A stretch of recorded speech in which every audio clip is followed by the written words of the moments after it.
Pag nagpunta tayo sa ibang bansa, no, yung sinasabi nilang abroad, ang dami nating puwedeng matutunan.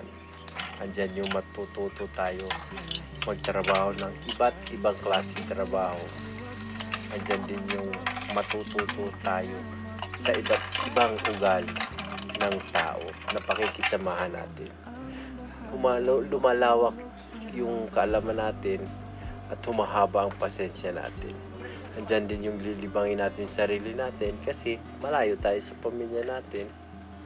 Andiyan din yung pagtatawanan na lang natin yung mga bagay na hindi natin alam, pero susubukan pa rin natin para matuto tayo. Andiyan na yung mararamdaman mo, nakakapagod na pala, mainit, pero pag naisip mo ang saya, kasi nakakatulong ka sa pamilya mo.